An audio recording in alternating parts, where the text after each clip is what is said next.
Let's go back to this now. Gauteng communities are fed up. From Kagiso in the west and Tembisa in the east, angry residents have taken to the streets in protest over high crime levels and illegal miners. In Kagiso, police have thrown tear gas down a mine shaft. Some mine shafts, actually. The community wants the immigration policy to be overhauled. Bheke Stofile, South African Local Government Association President, joins me now for more. Mr. Stofile, good afternoon. Thank you for your time. In many instances, the issues being raised manifest in terms of protests at a local level, but in some instances, the issues go beyond the sphere of government over which you oversee and also provide leadership as SALGA. But if you take some of what we saw in Tembisa, for example, much of that was about issues of local government, wasn't it? It's a multiplicity of factors to learn. And greetings to your listeners. Yes, remember, local government is always said is a sphere of government that is in the coalface. That any matter that had to do with either development, employment or unemployment, service delivery, you find its expression in the local government sphere. And that is why, as an association over many years, we have been saying for us to succeed on this battle, we'll require to collaborate and cooperate on matters that affect our communities, because at the end of the day, communities require service, irrespective of whatever level of government. And therefore, local government become a very closest sphere of government to the people's needs. And yes, of course, if you listen to the issues raised by people in Tembisa, they link very well on what we have launched in the recent past, or let's say it, challenges that are faced by local government, so as the challenges that are faced by communities. And thereby we said in that call, it is important to work collaboratively with communities, because communities are shareholders of municipal business, and thereby part of addressing their challenges is to work together and address those challenges. And yes, and I believe that what is happening in Tembisa, at least it should be managed in a manner that it requires some dignity in addressing the challenges that they face. Yeah. Talk to me about the cost of living that is rising all around us. Inflation has risen, but also the other contributory elements to that inflation, such as fuel and energy costs. Just talk to me about how those manifest at a local level, as we saw in Tembisa. Some of the protests had to do with the unaffordability of basic things such as water, such as electricity. Is there room to address the need for revenue and sustainability of local government, while at the same time cushioning communities from these costs? Yes, Thulasizwe, next to any problem, there is always possibilities. And you'll imagine the pressure and the strain in which municipal systems in South Africa is under. And of course, communities are expected. Mr. Stofile, I do apologize. Yes. I profusely apologize. We do need to show some visuals that are coming through from our reporters. One of our reporters, Mangoba Mchunu. Don't go anywhere. I'll come back to you in a moment. Mangoba, tell us what we are seeing. Well, Thulas, as you can see, the community members still continuing trying to find some of the illegal miners in this community. In fact, we're here at a park known as Yangoba, which is one of the areas where residents say the issue of illegal mining is quite rife in this community. As you can see, Thulas, they have been going on a door-to-door, trying to find some of the places where illegal miners are staying and trying to root them out and take them out of those particular places. And we have seen in the last few minutes some of the protesters going to several houses here in this particular area.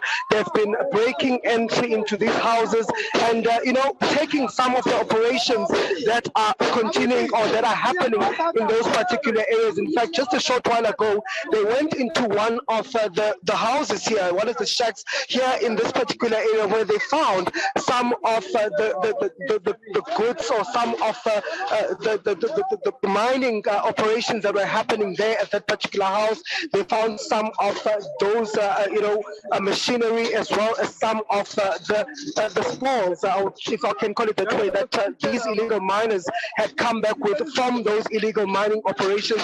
And what you're seeing now, Thulas, is yet another house where they suspect that this is a house that illegal miners are staying here, and they're trying now to break an entry into this particular house. They want to perhaps open the house and gain entry into it and see what is inside that particular house. So that's what we've been seeing. They've literally been going on a door-to-door campaign where they know that there are illegal zamas that are staying in those particular areas. But earlier on, we also saw them going to some of the mine shafts, closing and sealing some of those mine shafts, and even asking police to put a tear gas in those shafts to try and smoke those illegal zamas inside. So they've now gained entry to us into this particular shack here. I just want to move in and see what it is that they find inside here. Of course, these are community members that say they want this issue to be resolved. They want the zamas out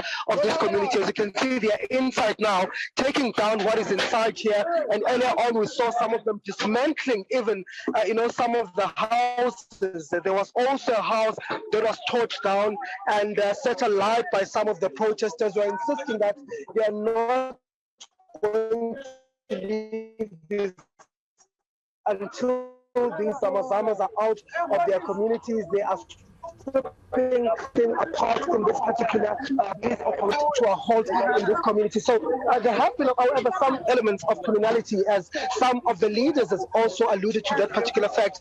The fact that we saw houses being burnt, the fact that we saw also some of them being dismantled, like this one that we're seeing here. But of course, the leaders saying that, some of it is really, criminal elements that are taking advantage of the situation here. These community members, I tell you, they are angry.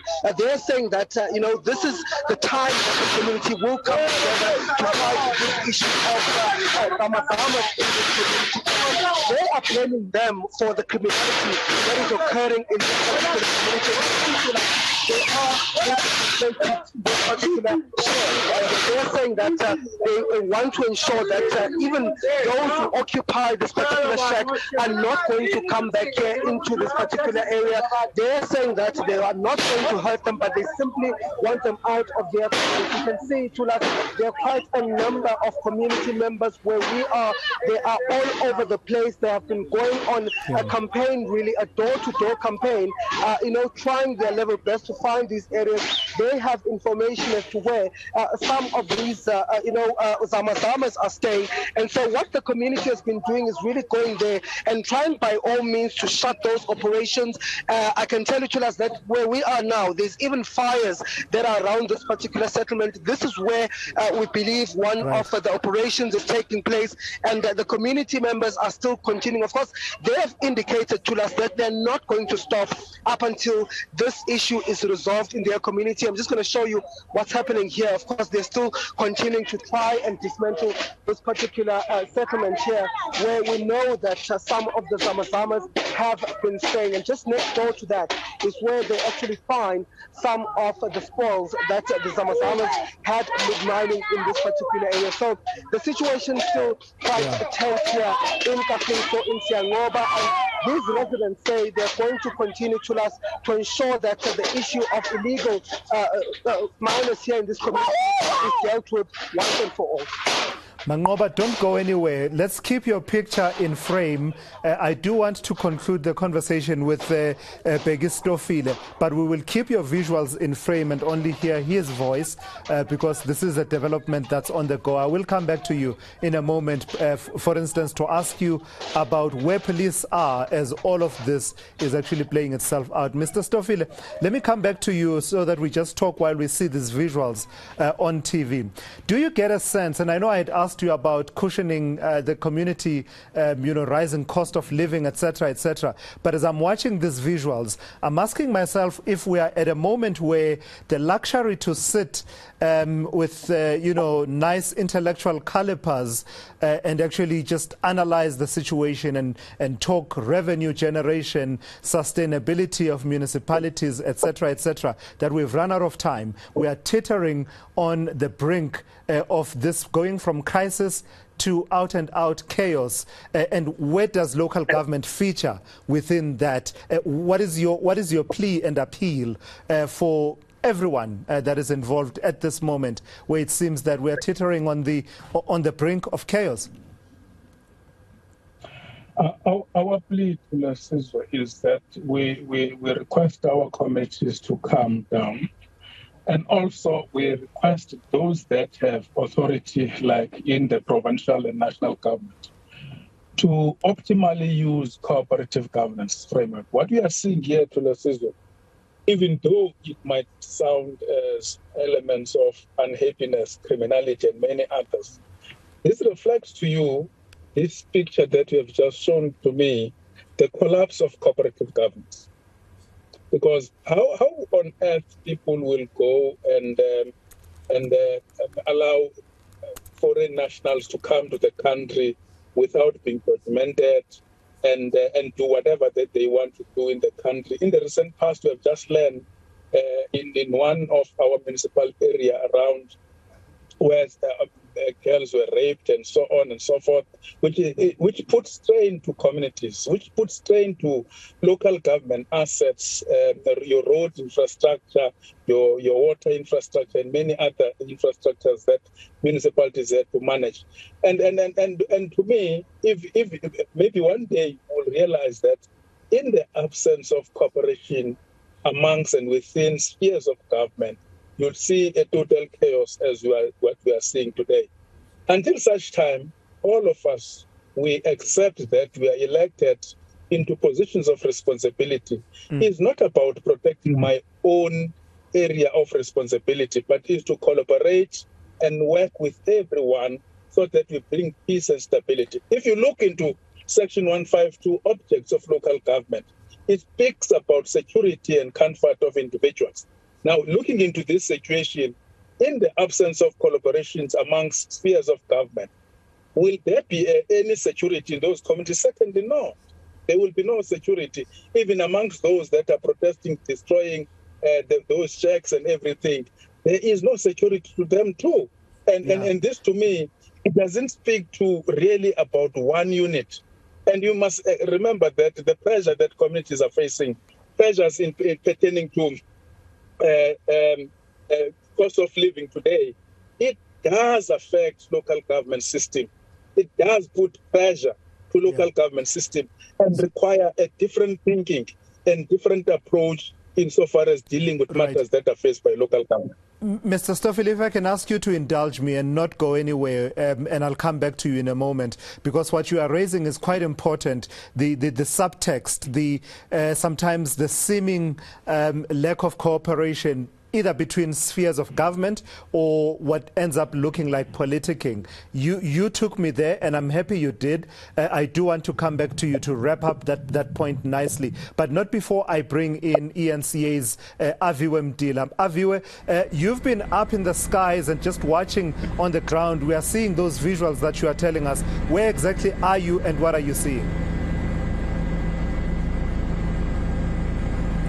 Pratulas, I'm just on the main road here, just on these outskirts of Kagiso, where the large crowd, in fact, is gathered here. A heavy police deployment also here, which we see there in some sort of scrum, about 24 of the policemen just scrummaging now, while the community is actually watching. And it's much calmer than what we were met with in the morning. Of course, the community was quite enraged then, and of course there weren't any police at that time. In fact, the community went on. There were pockets of them in their hundreds, at least 5 different pockets of community members everywhere, all around Kagiso, going into those informal settlements of where these zamas stay, burning those informal settlements, even going as far as going into the bushes where they took at least a dozen zamas, stripped them naked completely, and they walked about a kilometer with them while they were shambocking them and also beating them up until those particular zamas were rescued by police. And we talked to the grievances on the ground, which the community of Kagiso and the West Red in general say that they have faced at the hands of the zamas. They say that they've literally been terrorized for years, Batulas. They speak of how these zamas have been brazen in not only committing the crime of illegal mining, but also going into their communities and going on just to terrorize them, doing things like taking wives from husbands in their room while they're asleep and dragging them out, going on to rape them. Some of the accounts that even Police Minister Bheke Stofile shared on the days that we've been on operations with the police here. Of course, we do know at least 150 of the illegal immigrants have been arrested, with the majority coming from Mozambique, but we do know they're not linked, well, not as yet, to that heinous crime of the rape that happened while that music video was shot. So it's gathering now a much calmer scene, in fact, Batulas, that we've seen in the majority, and the chaos that we've seen really in the morning, where now the community is much calmer and there's a heavy police deployment shutting down this stretch of the main road here. Yeah. Viewers, stand by. I will come back to you in a moment. Let me conclude with one last question to the president of SALGA, Bheke Stofile. Mr. Stofile, I come back to you simply because I got a sense that in your last response to me, you were hinting at something and not calling the thing a thing. And I'm going to ask you to do exactly that and suggest to you that what I believe you are talking about is this subtle conversation where, if I can sum it up, in Tembisa, for example, you have the coalition government of Ekurhuleni saying that there are criminal elements, there are forces seeking to destabilize this coalition government and present it as dysfunctional. And those elements, they, not in so many words, basically the suspicion is that those elements are the disgruntled ANC elements who are unhappy about losing the metro, if I can put it crudely, being that subtext. At the same time, you have another sub-conversation that says, almost saying, the ANC saying, well, you wanted to govern as the DA, now govern. You have this situation, you are failing to govern the people of Ekurhuleni. Is that what you are talking about, that you are saying it's not helping in the current context?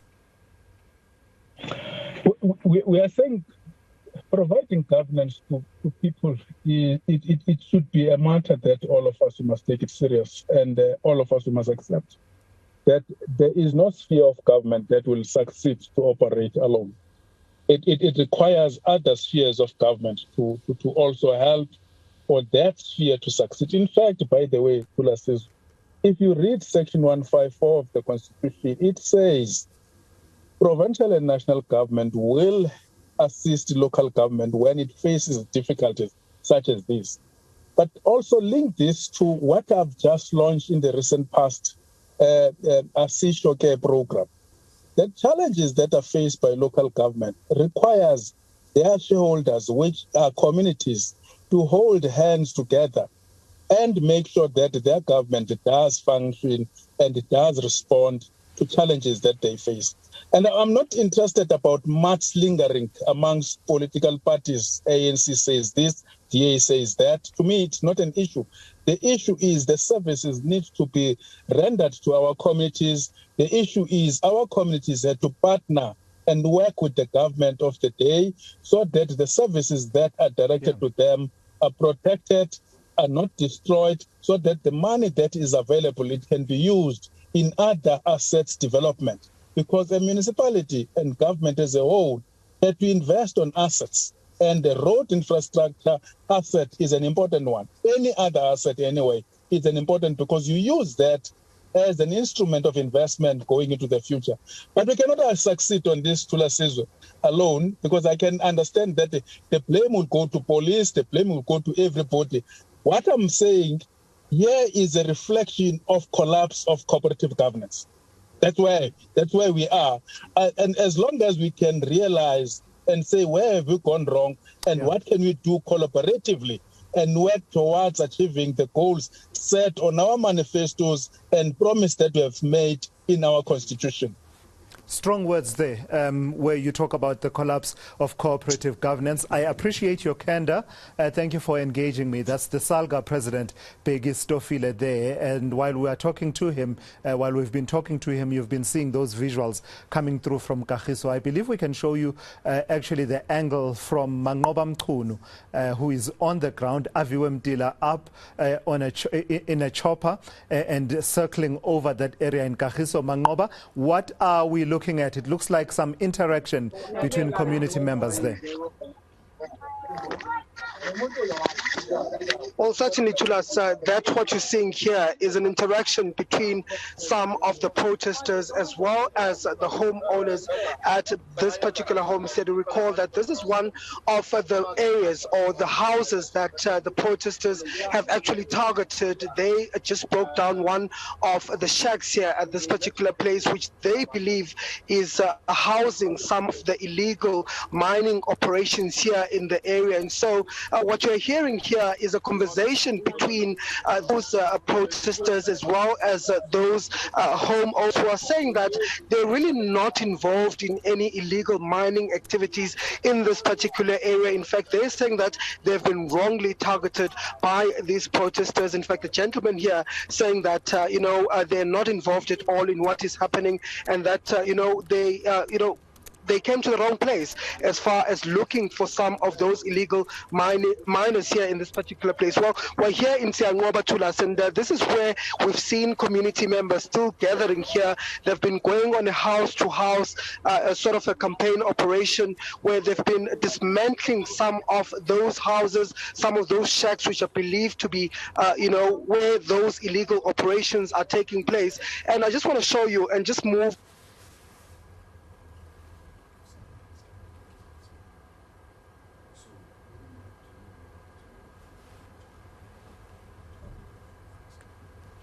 and give you a side. It has been removed, and we saw them stripping off electricity cables as well from here in this particular homestead. And it's not the first house where we've seen this happening. Just next door to here, we also saw these group of protesters going there, also looking for those illegal miners. They actually came up with some of the spoils there that they removed from that particular scene. But I must tell you that in all of this, Thulas, we have not seen any police presence here in this particular part of town, as this, of course, is unfolding at this moment. And I can tell you that these community members are saying to us that they are going to continue. They're not going to stop here up until all of those issues are resolved, all of those issues are dealt with. Thulas, I wish I could give you a sound, or perhaps play the sound for you of what is happening here. But they're a bit too far from where I am, Thulas. Okay. But of course, what is happening is that there is tension. They're trying now to resolve this issue. The homeowners are certainly not happy. They're saying that they are not involved in any way in illegal mining. So they're saying that it seems even the people that are not involved in this are now being targeted. So definitely we're seeing some elements of criminality taking place here. And of course, at this particular point, no police in sight here at this particular scene. Well, I can tell you... Well, I can tell you, Mangoba, I do understand the difficulty in getting even closer to get the voices of those people who are speaking there. As you mentioned, police, we did see where they are in the main road within that vicinity of the area of Kagiso. We saw that, of course, from Aviwe Mdila's aerial shot and the visuals that he was showing us a bit earlier on. Let me show you another picture that is coming through, I believe, from Nobile Madlala's camera angle. There's an address that is taking place there to the community. Let's listen in. Now, for now, my police are going toe to toe, bullet to bullet. But they have AK-47. The police are going there now to respond to them. Now, we are here, we are saying to you, this is not only the last time, this is the beginning. One of the other areas, Kagiso goes on, Boswanaville, Kagiso extension 23. We're still going there. batho ba re tswa ko mesimeng kwa ba tsene ka ko gare. So we want re balate re ba ntshe ko mesimeng e ba leng go yona. So for now is the work of the police.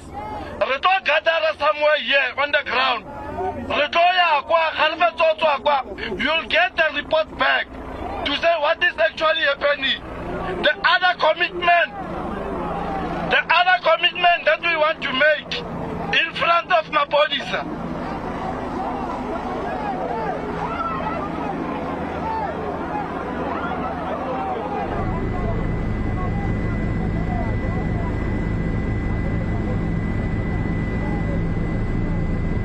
Now, Baholo, we don't want to waste any more time. We are saying, but Tubala Khabat was still, but all the communication and Malala Judo Shaft to receive. We want to make sure that today, community Alpha, there is police visibility, but police are Arwana Lelunafa, Harona any life, any to Ekriampa. Now,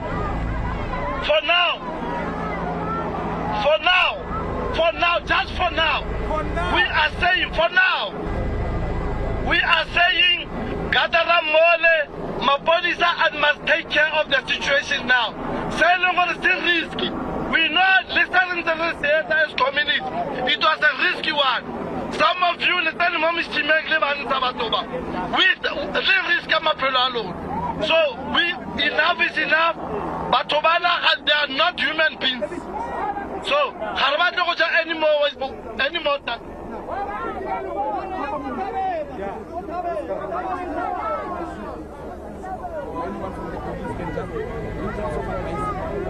Okay, thank you, ladies and gentlemen. Let me just recognize the presence of the Deputy National Commissioner from the South African Police Services. It's Lieutenant General Mosikili. General, welcome and thank you to come to our support here. The General want to share a few words?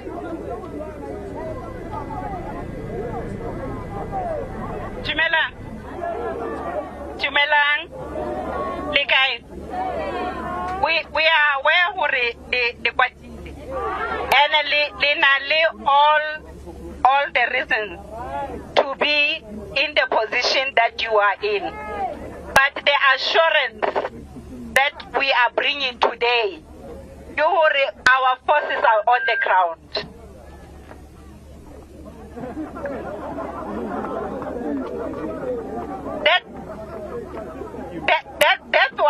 That one Kiona Edi leader of the community the we address for the sake of your lives, for the sake of the community's lives, because it is dangerous. That is why you see amongst us when a little combat team Ukasi Rumeli fella Mutu asinang the necessary equipment and protection to go underground. It is dangerous. So they plead you we are here now. Head office is here. Deployment Italy who try to rescue a situation in Emona. Say as I had been who sang Chikalabagala Mamel lawyer fella Juan. Mamel lawyer Fukuteha. Impa commitment Tikuri. I'm sure who to Hagana Kwe, Kunongwe Sahalade, Zahezing Westville. High Salima Polisa Alo on the ground. Balika who arrested the situation. And about in the process. What we are pleading, as communities, let us alert the police. Amongst ourselves, because it's not all of them. I understand.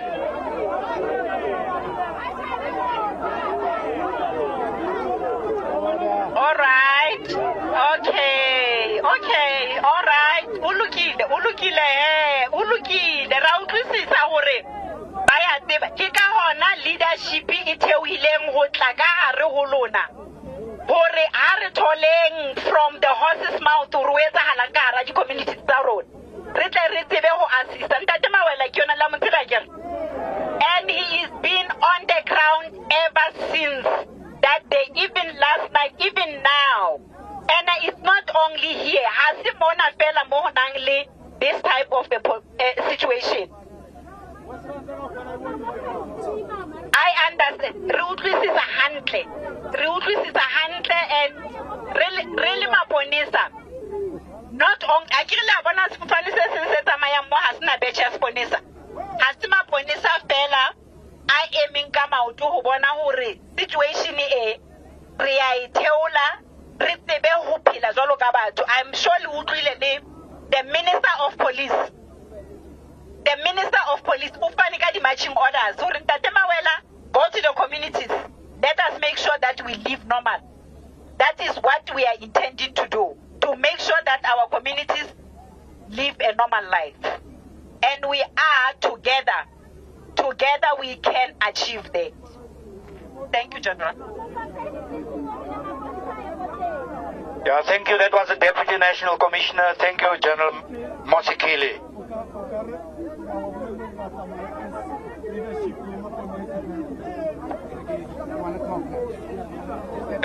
Bagolo baka, as leadership in Maporisa, let us not disperse. We will gather aside and you will wait. But should you hear, please be safe. Please be safe.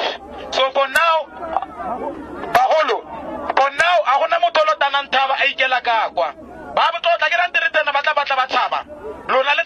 From the shores. So that is us and you working hand in hand together. So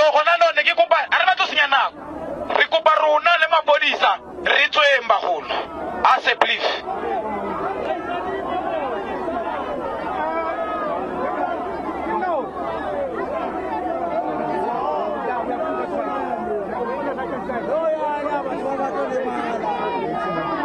Did you get Libitala Musikidi, the one who was speaking? I forgot. Libori Mataba, helicopter, as a belief.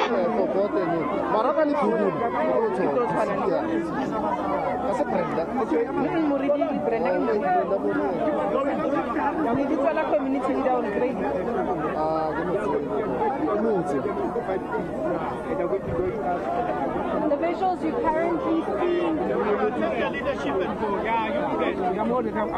All right, so those are visuals coming through from Kagiso there. Members of the community who are gathered there, just receiving an address from the Deputy National Police Commissioner responsible for policing, that is Lieutenant General Tibelo Musikidi, who was assuring the community members that the police are responding to that situation and their concerns around illegal miners and their activities, well, some of the activities that some of them engage in that community of Kagiso. And before that, one of the community members was actually pleading with the gathered protesters there that they should allow police to actually now take over in terms of that operation of rooting out some of the illegal activities there, and saying that it is a dangerous situation in that some of the criminals that are active in those areas are armed with high caliber machine guns, and therefore the community has done its part. They should allow the police to take the lead. Of course, community members insisting that they want more accountability. I see the Gauteng Police Commissioner Elias Mawela there with Lieutenant General Musikidi. It would seem there